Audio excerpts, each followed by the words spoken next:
I met Alex when I was fresh out of art school, a wide-eyed idealist with a camera and a head full of dreams. He was everything I wanted to be, celebrated, insightful, an artist who commanded respect. He saw something in my raw talent, something nobody else had. He offered me an apprenticeship, a chance to learn from the master himself, and I grabbed it with both hands, unaware I was walking into a beautifully lit trap. This isn't a story about a bad boss, it's about a mentor who didn't just teach me to see the world differently, but then tried to steal my unique vision entirely. The air in Alex's studio always smelled of chemicals and possibility. It was a cavernous space in an old industrial building, sunlight streaming through tall, grimy windows, illuminating dust motes dancing like tiny stars. My first few months were a blur of learning, developing film in the darkroom, understanding lighting setups, even just how to properly clean a lens without leaving a single smudge. Alex was a taskmaster, but a brilliant one. He'd stand over my shoulder, a critical eye observing every move. "See the light, Maya, don't just point at it," he'd say, his voice low and gravelly. He pushed me, challenged me, and I thrived under his guidance. I remember one evening, developing a particularly tricky batch of black and white prints. I'd been struggling to get the contrast just right. Alex came in, watched me for a moment, then gently took my arm. "Feel the paper, Maya. It's alive. It reacts. Don't fight it, flow with it." He adjusted the timer, slightly changed the chemical mix, and suddenly, the image on the paper began to bloom with a richness I hadn't thought possible. A stark, beautiful portrait emerged, shadows deep and velvety, highlights crisp. I gasped. He just smiled, a rare, genuine smile that crinkled the corners of his eyes. "That's it," he murmured. "You're getting it." That moment, that shared victory, solidified my belief in him. He wasn't just teaching me techniques, he was teaching me to see, to feel, to truly understand the art form. He spoke of our shared vision often, especially as we started discussing my own project ideas, themes I'd been exploring in secret. I felt a profound sense of gratitude and loyalty. He wasn't just a mentor, he was becoming a friend, a confidant. He even started introducing me to his clients, his gallery contacts, always emphasizing that I was his most promising student. The art world felt like it was finally opening up to me, with Alex holding the key. My personal project, the one Alex was now actively encouraging, focused on urban decay and renewal. I called it Echoes of Industry. It wasn't about the grime, it was about the resilience, the quiet beauty found in abandoned spaces, the way nature reclaims what man leaves behind. I spent weeks exploring old factories, forgotten warehouses, and derelict rail yards, camera in hand. Alex would review my contact sheets, offering critiques that were sharp but always constructive. "This shot," he'd point, "it's good, but it's telling, not showing. Find the narrative in the texture, Maya." He helped me refine my eye, push past the obvious, and discover the subtle poetry in rust and broken glass. We'd spend hours in his studio, projecting my images onto a large screen, discussing the emotional impact, the composition, the story each photograph told. He'd often say, "This is powerful, Maya. Truly unique. We need to get this work seen." His enthusiasm was infectious, and it fueled my own drive. I poured every ounce of my being into Echoes of Industry. I remember one particularly challenging shoot in an old, flooded textile mill. The light was incredible, diffused and ethereal, but navigating the treacherous, waterlogged floor was difficult. I slipped, nearly dropped my camera, but managed to steady myself, capturing a stunning shot of light filtering through a broken window, illuminating a lone, rusted machine half submerged in murky water. When I showed Alex that image, his eyes widened. "That's it, Maya," he said, a rare note of awe in his voice. "That's the heart of the project. The resilience. The beauty in the ruin." He talked about securing gallery space, about grants, even a book deal. He spoke of our collaboration more and more, suggesting we present the work as Alex Thorne and Maya Lopez, Echoes of Industry. I was so flattered, so honored that he considered my work worthy of his name. It felt like a dream come true, a validation of years of striving. I trusted him implicitly. Why wouldn't I? He was my champion, my guide. As the project matured, Alex insisted we formalize our collaboration. He presented me with a contract, a professional-looking document detailing the terms of our partnership for Echoes of Industry. My heart swelled with pride. It felt official, real. He sat across from me at his large oak desk, a cup of strong coffee steaming between us. "This is standard, Maya," he explained, gesturing to the papers. "It just ensures we both have our roles defined, and that the proceeds from sales, exhibitions, or publication are split fairly." I skimmed the document, my eyes catching phrases like joint ownership, shared copyright, and 50-50 split of all net profits. It all seemed reasonable, even generous, given his standing in the art world. He was bringing the connections, the reputation, the years of experience. I was bringing the raw material, the creative vision. He'd even included a clause about him handling all the business and marketing, which was a huge relief for me, as I hated that side of things. "Don't worry about the legalese," he said, seeing me squint at some of the smaller print. "It's all above board. We're partners, Maya. This is our baby." He put a reassuring hand on my arm. "I'll always have your back." I trusted him, perhaps more than I trusted anyone outside my own family. He'd nurtured my talent, believed in me when others hadn't. Why would he ever mislead me? I signed the document without a second thought, not truly understanding the intricate legal implications of joint ownership, when one party was doing almost all the creative heavy lifting. It was a moment of pure, naive faith. I remember feeling a surge of excitement, believing this was the beginning of my professional career, a partnership that would launch me into the art world. I shook his hand firmly, a wide smile on my face. "Thank you, Alex," I said, genuinely. "Thank you for everything." He returned the smile, but in hindsight, there was something in his eyes, a flicker I couldn't quite place. A shadow. The exhibition opening was everything I'd dreamed of. The gallery was packed, the walls adorned with my photographs, beautifully matted and framed. The lighting was perfect, each image resonating with the quiet power I'd strived for. People milled about, champagne flutes clinking, murmuring appreciative words. Alex was by my side, beaming, accepting congratulations. Maya's vision, truly remarkable, he'd tell people, always adding, a culmination of our collaborative efforts. I floated through the evening on a cloud of euphoria. My parents were there, their eyes shining with pride. My friends cheered me on. For the first time, I felt like a real artist, my work respected and admired. The reviews started trickling in, and they were overwhelmingly positive.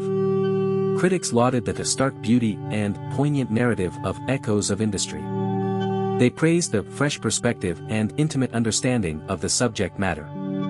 One prominent art critic even singled out a few of my favorite pieces, describing them in detail. It was exhilarating. But gradually, a subtle shift began to occur. In interviews, Alex started talking more and more about his concept for the project, how he guided Maya's lens to achieve their shared aesthetic. The focus began to subtly shift from Maya's vision, refined by Alex, to Alex's vision, executed with Maya's help. I tried to brush it off, telling myself it was just the way things worked in the art world, that his reputation was helping my work get noticed. But a tiny, persistent voice in the back of my mind began to whisper. It was the way he'd subtly interrupt me in conversations, or jump in to answer a question that was clearly directed at me. He'd frame it as adding context, but it felt more like taking over. I started to notice the wording on event posters, on the gallery website. It was always Alex Thorne and Maya Lopez, but Alex's name was just a little bit bolder, a hair larger. Insignificant details, perhaps, but they pricked at my subconscious. The whispers started subtly, then grew louder. I overheard a conversation between two gallery owners at a private viewing. "Thorne's really taken this young artist under his wing," one said. The other replied, "Yes, and what a smart move. Her raw talent, his established eye. He knows how to package it." My stomach churned. Package it? Was that what this was? I tried to dismiss it, but the seed of doubt had been planted. Then came the emails. People who had admired my earlier, independent work before I met Alex, started writing to me directly, expressing their admiration for Echoes of Industry. But several mentioned how different it was from my previous style, often remarking, "You really found your voice with Alex's guidance." Or, "It's amazing how much your work matured under his influence." It was true that Alex had helped me mature, but to suggest my voice was now his guidance felt like a punch to the gut. I started rereading the contract, scrutinizing every word. Joint ownership, it meant exactly that. If we both owned it, then neither of us truly owned it exclusively. And the clause about Alex handling all business matters. It meant he controlled the narrative, the promotion, the public face of the project. I felt a growing sense of unease. He had encouraged me to focus on the creative, to trust him with the rest. Had I been so naive? I started asking subtle questions, trying to gauge his reaction. "Alex, about those articles, they really emphasize your role, don't they?" I'd say, trying to sound casual. He'd shrug, "Well, darling, I am the established name. It's helping us." But the "us" felt increasingly hollow. I started feeling like an extension of him, rather than an independent artist in collaboration. The joy I'd felt in my own work began to wane, replaced by a growing sense of anxiety. The book deal arrived, a glossy, beautifully designed coffee table book featuring echoes of industry. It was a dream come true, the ultimate validation for any photographer. But when I held the advance copy in my hands, my heart sank. The cover read, "Echoes of Industry by Alex Thorne with Maya Lopez." With, instead of, and. A small word, but a huge shift in meaning. It implied I was an assistant, a contributor, not an equal partner. Inside, the introduction was written by Alex. He spoke eloquently about the inspiration behind the project, how he discovered the potential in these forgotten spaces, and how he guided the visual execution. My name was mentioned, of course, but always in the context of his protege, his assistant, the talent he nurtured. My own artist statement, which I had poured my heart into, was relegated to a small paragraph at the very back, almost an afterthought. I confronted him, my voice trembling. "Alex, what is this? With? I thought we were partners. I took all those photographs." He looked at me, his expression cool, almost dismissive. "Maya, let's be realistic. My name sells books. My reputation opens doors. You're young, talented, yes, but you don't have the market recognition. This is a business decision. And besides," he added, gesturing to the cover, "your name is still there. You're getting a huge platform." He reminded me of the contract, the joint ownership clause, and how he was handling all the business. He even hinted that if I pushed too hard, he could simply claim the entire project as his, given his creative direction and conceptual framework. He spun it as me being ungrateful, immature, not understanding the realities of the art world. I felt a cold dread spread through me. The man who had been my mentor, my friend, was suddenly a stranger, a calculating businessman. The betrayal was like a physical blow. All the hours I'd spent, all the risks I'd taken, all the intimate moments I'd captured, were they now just his intellectual property? I was shattered. I felt used, exploited. The joy I once felt for my work was poisoned by the bitter taste of betrayal. My parents, seeing my distress, urged me to seek legal advice. It was a terrifying prospect.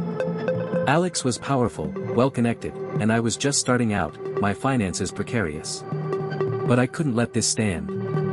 I couldn't let him steal my vision, my identity as an artist. I found a lawyer specializing in intellectual property, a fierce, no-nonsense woman named Sarah. She listened patiently as I recounted the entire story, from the early days of the apprenticeship to the "with" on the book cover. She reviewed the contract, shaking her head. "Joint ownership is tricky, Maya," she explained. "It means both parties have rights, but it also means neither has exclusive rights without the other's consent. And the clause about him handling all business matters gives him a lot of power over how the work is presented." She confirmed my worst fears. Alex had cleverly manipulated the agreement to his advantage, using my trust and inexperience against me. We sent a cease and desist letter, demanding a correction to the book's attribution and an acknowledgement of my primary creative role in all future presentations of Echoes of Industry. Alex's response was swift and aggressive. His lawyers threatened a countersuit, accusing me of defamation and breach of contract. They argued that my claims were baseless, that I was simply a disgruntled protege trying to capitalize on Alex's fame. The legal battle began, a grueling, emotionally draining process. Depositions, mediation attempts, endless paperwork. Every time I had to recount the story, the pain of the betrayal resurfaced.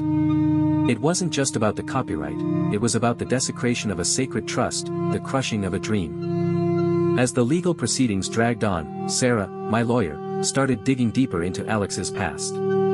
She had a hunch, a feeling that this wasn't an isolated incident. Her investigators began to uncover a disturbing pattern. It turned out I wasn't his first promising protege, whose work had been slowly absorbed into his own portfolio. There were other names, other projects, dating back years.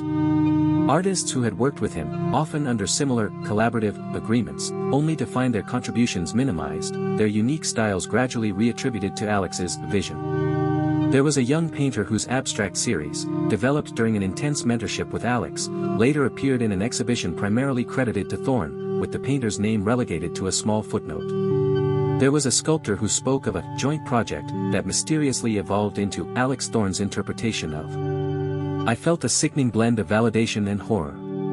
I wasn't crazy. I wasn't just being sensitive or ungrateful. This was his modus operandi.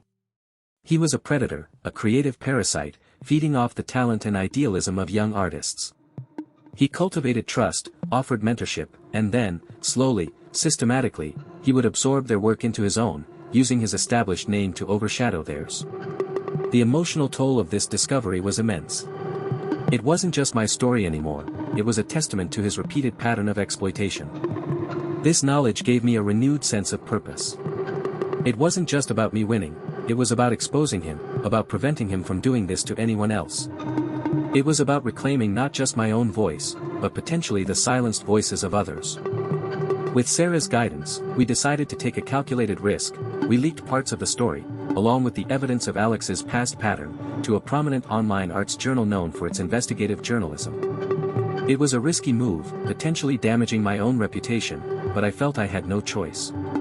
The article, "The Shadow Behind the Lens: Accusations of Creative Theft Against Alex Thorne," exploded. It detailed my experience, complete with excerpts from the contract and the book, and highlighted the similarities to other alleged incidents Sarah had uncovered. The art world, typically tight-lipped, was rocked.